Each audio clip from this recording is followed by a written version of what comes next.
Hey beloveds, Victoria here and you're watching My Books and Me, and today I'm doing a review for To Kill a Kingdom by Alexander Christo. This book was kindly sent to me for a review from Allen Unwin Australia, and all opinions are my own. So big thanks to Allen Unwin because this book was absolutely amazing.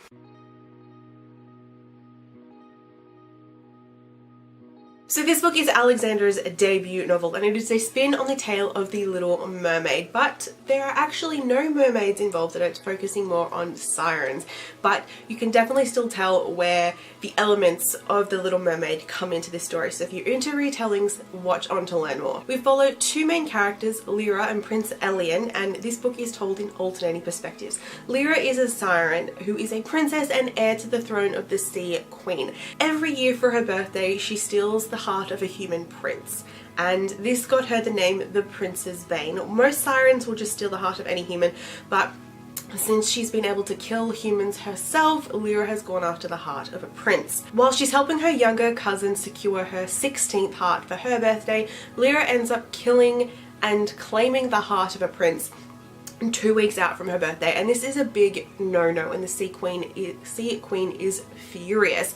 So in order to get some redemption and prove just how powerful she is, the Sea Queen turns her into a human, saying that if she really is the Prince's Bane, she should be able to capture a prince's heart as a human and not just as a siren. Transformed into a human, she's found in the middle of the ocean by Prince Allen and is rescued by him and the crew of his ship, the Sard. Prince Allen is not just the Prince of Medeus, but he is also a pirate. But he is also a siren killer trying to rid the ocean of the deadly beasts that prevent princes, or anyone really, from sailing to the other kingdoms in this fantasy world. He is on the search for an ancient crystal that apparently has the power to kill the Sea Queen and therefore render all of their sirens weak, so that he can once and for all get rid of the sirens. He's a little bit skeptical of Lyra. I mean, obviously she was found in the middle of the ocean, but she provides some information that is going to help him find this crystal and use it. And although he is very skeptical of her, he doesn't want to throw his one possible chance of being able to find this crystal away because he doesn't trust her. Neither of them actually trust one another, but little do they know that they're going to need one another if they truly want to survive and beat the Sea Queen. This book was absolutely amazing. I'd heard a couple of positive reviews about this before I picked it up, but I sort of didn't really know what to expect. Obviously the blurb sounded amazing, the couple of reviews I'd seen had sounded amazing, but other than that I hadn't really looked too much into the book about what it was really about and what I could expect, and I was absolutely blown away about how awesome this book was. Obviously Alexander, this is her debut novel, so you know, sometimes you can be a little bit iffy about debut authors because you don't really know what to expect from them. They've never released anything, so you can't go and see what people have thought of their previous books or anything. But Alexandra has made waves with this book because it is amazing. If you love fantasy, if you love retellings, then this is a book for you. I love that this was told in alternating perspectives because it just adds so much more depth to the story. Not only are we getting inside Lyra's head, but we're also getting inside Ellen's head. I think that's how you say his name. I'm just assuming by the way it's spelt. But it's awesome, and I was hooked instantly. So the first two chapters are from Lyra's perspective, and then the next two chapters are from Ellen's perspective, and for most of the book you get 2 chapters per perspective in the alternating perspectives, and I was hooked by the time I'd finished chapter 4. We'd got really great insights into both of these characters and a little bit of a setup to what's going to happen in this book, but there are definitely elements in this book that I wasn't expecting.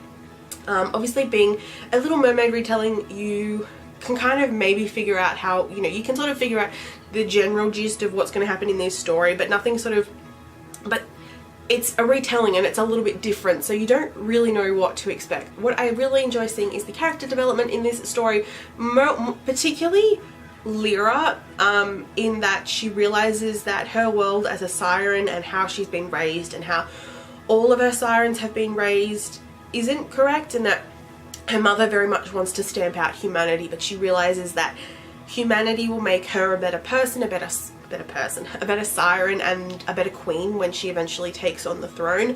And she learns this from Allen, and like, she's been raised to hate humans, but she suddenly sees them in a different light and realizes they aren't the enemy that she's been led to believe, and that all sirens have been led to believe. And her character development in particular was really enjoyable to read.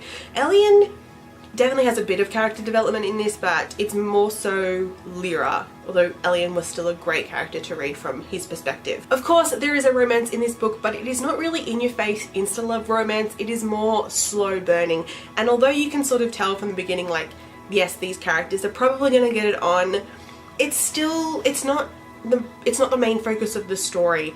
And it's not insta-love, which is amazing. Like, both of these characters initially hate one another and they're each other's enemies, and you know, they slowly learn to respect one another and their morals and things like that, and it's just it's amazing. So, you know, don't worry, there's romance, but it's not the main focus. The main focus on this is an awesome fantasy story set in this amazing world, and there are so many we also get to see so many other amazing characters in here. I really wish we got to learn more about the rest of the characters of the Sard. We get 4 of them we get to sort of learn a little bit about, and they're all really, really interesting, and I kind of wish we got to see more of them, because they're just so fun and a really great addition to the story. So don't worry about this being a soppy love story, because it's not. We are following a band of misfit pirates. There's some awesome battle scenes in here, some twists and some turns, and it's just really, really fun. I think my other favourite part of this book is the world that it takes place in. It is set in a world where there are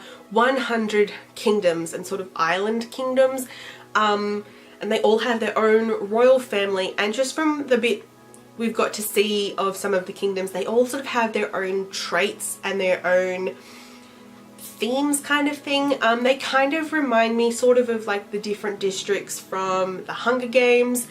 There was another book series that I was thinking of, just kind of like, yeah, these different themes. Like the Kingdom of Medeus is about gold. They go to a kingdom that is all about love and romance. There's one that involves technology.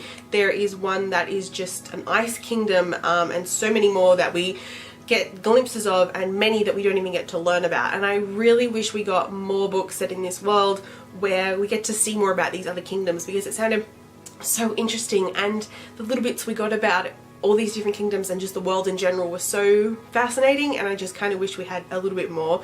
I'd be very interested to return to this world and focus on a different aspect of it, because it was really good. So if you really like world building, I feel like this is a good book. If you're looking for a new retelling to read, I really do recommend this one. As I said, it's not heavy, it's not like a heavy retelling, but there is still that Little Mermaid influence there.